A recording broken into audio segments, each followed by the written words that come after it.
भारत ने तो सदा से सारे संसार को अपना परिवार माना है। तभी तो हजारों वर्षों पहले हमारे ऋषियों ने कहा था, वसुधैव कुटुंबकम।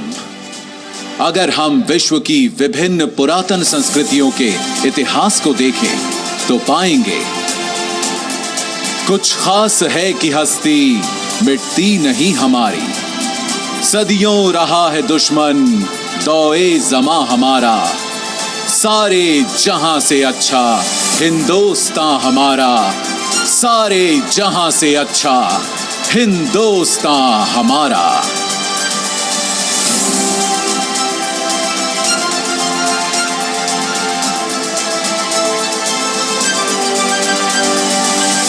पर एक देश होता क्या है? क्या केवल एक भूखंड, जमीन का एक टुकड़ा, या उस देश में बसे लोग, उनकी सभ्यता, संस्कृति, संस्कार, उनके मूल्य और विश्वास?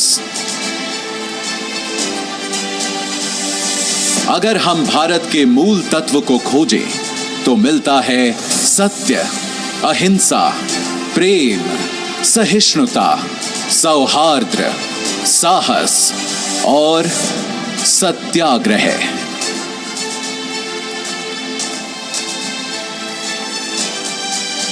तभी तो यदि कोई एक व्यक्ति हमारे भारत का प्रतिनिधित्व करता है तो वे हैं हमारे राष्ट्रपिता, हमारे बापू महात्मा गांधी, जिनके बारे में महान वैज्ञानिक आइंस्टीन ने कहा था, आने वाली नस्लें इस बात पर विश्वास ही नहीं करेंगी कि महात्मा गांधी जैसा कोई हार्ड मांस का मानव सचमुच कभी था।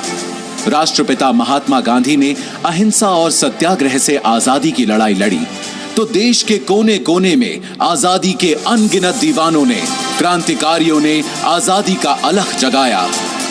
उनके साहस, त्याग और बलिदान से जिस स्वतंत्र राष्ट्र का जन्म हुआ, उस भारत गणराज्य की रक्षा करते हुए हमारी तीनों सशस्त्र सेनाओं के जवानों ने भी कुर्बानियां दी हैं। उन्हीं बलिदानों को नमन करने के लिए चिर ऋणी राष्ट्र ने बनाया है राष्ट्रीय समर स्मारक, जहां आजादी से अब तक शहीद हुए हर जवान का नाम प्रस्तर पर उकेरा गया है। बीच में स्थित है अमर चक्र, वीरता चक्र, त्याग चक्र व रक्षक चक्र नाम के 4 चक्र, जिनके ऊपर शान से खड़ा है एक विजय स्तंभ, जिसके अंदर दिन रात जलती रहती है एक अखंड अमर जवान ज्योति।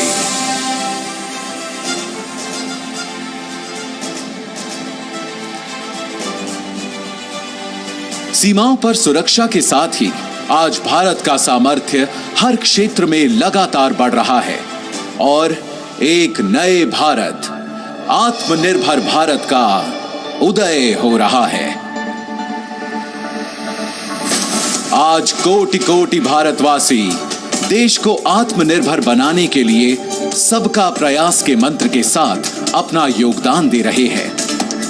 अब वैक्सीन से वायुयान तक, दमदार रॉकेटों से युद्धपोतों तक, खेती से उद्यम तक, शिक्षा से कारोबार तक, हमारे वैज्ञानिक, विशेषज्ञ, नवाचारकर्ता अपनी असीम क्षमता के उपयोग से देश में नित नए समाधान देकर लोगों का जीवन आसान बना रहे हैं।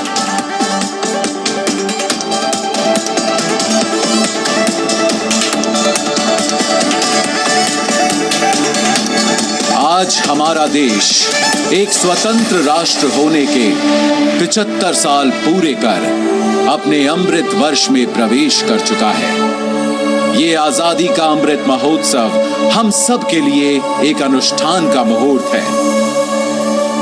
75 वर्षों में सारी कठिनाइयों के बावजूद जो दूरियां हमने नापी हैं, जो ऊंचाइयां हमने छुई हैं, आज उनका उल्लासपूर्ण उत्सव भी हमें मनाना है और आगे एक नए इंडिया को बनाने के लिए नई उपलब्धियों, सफलताओं, योजनाओं का संकल्प भी हमें उठाना है।